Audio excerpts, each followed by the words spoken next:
I've always been told that I could be a good art teacher. I have my bachelor's degree in communication design, which is art, and I think that there are opportunities for me to share what I know, and I think that if me becoming a teacher is a good way to share my knowledge of art and my love for art. Um, Scattered. Just because art is, you can find that so far in between. I mean, they're cutting art from schools mostly with the budget cuts right now, and that's affecting me directly. So, I mean, I've been thinking of different opportunities that I could teach outside the K through 12 environment, not just in schools. Um, Nervous, I guess. I mean, in today's economy, the job market is pretty bad, and I know that I'm not the only one struggling, but I don't know, I feel anxious, I guess. Know that one of my professors now has given us opportunities to talk to other instructors that teach outside the K through 12 environment, where they can teach elderly people in nursing homes, or they go to the prison systems or the juvenile systems and help them get a better outlook on art. So I know there's other opportunities out there. So, oh yeah, absolutely. I'm actually for a test that I have to take in a couple hours. The ratio for this an art classroom should be one teacher for every 28 students. But if you're cutting art in programs, you're shrinking the amount of classrooms available. And if you do have, like, say you have four art classes, like the Camden High School, there's four different art rooms. If you cut half of those, that's two art rooms, and then the art rooms are going to be more and more packed. And I just don't think it's a good idea what they're doing.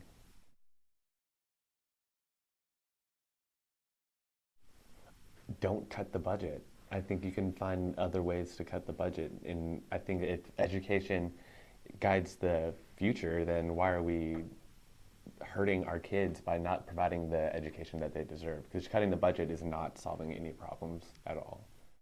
And also, I know that for the national debt, they've taken money away from my brother who serves this country. He doesn't need to be.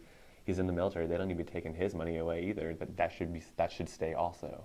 I think the people that need to be cut are those oil industries that have billions and billions of dollars of profit. Do they really need it? I mean, they can donate that money elsewhere. They can use that money into the education.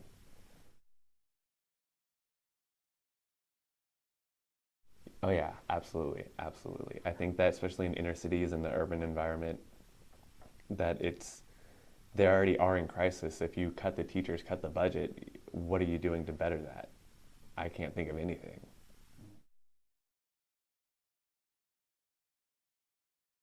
I think they feel left out, feel neglected, and they feel like probably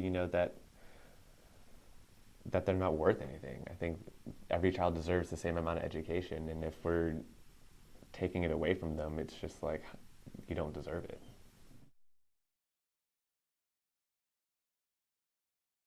Absolutely not. I think what happened in Wisconsin was a great, movement for the United States to let people know that education is a very important thing, and if it takes one state to make that known, I'm pretty sure we could deal with that in Texas. I just think that Texas is so wide and spread out that I think if everyone got together, like maybe you would see that in the bigger cities, and I think that they should be able to protest their right. It's their right.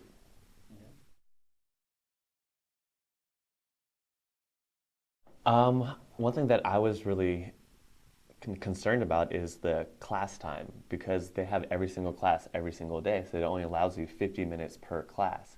And if you think about it, gaining the students' attention takes about 4 or 5 minutes if you know what you're doing. So that's 5 minutes at the beginning of class.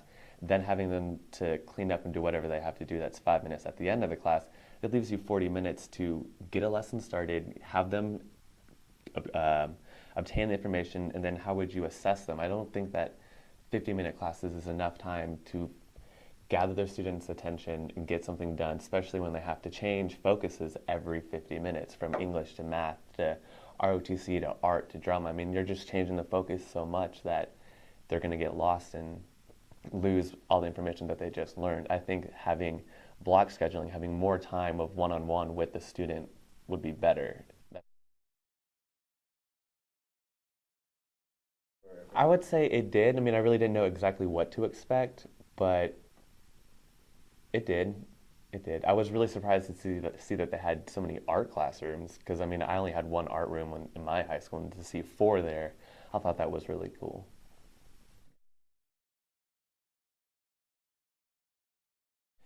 Times have changed. Like, are the students nowadays? I notice every student had an iPod. Everyone is in about technology.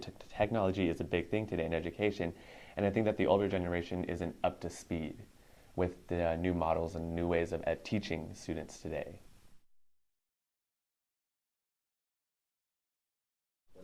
Um, I say this all the time. Art fosters creativity. So if you take the creative expression out of the student, where are they going to learn to be creative?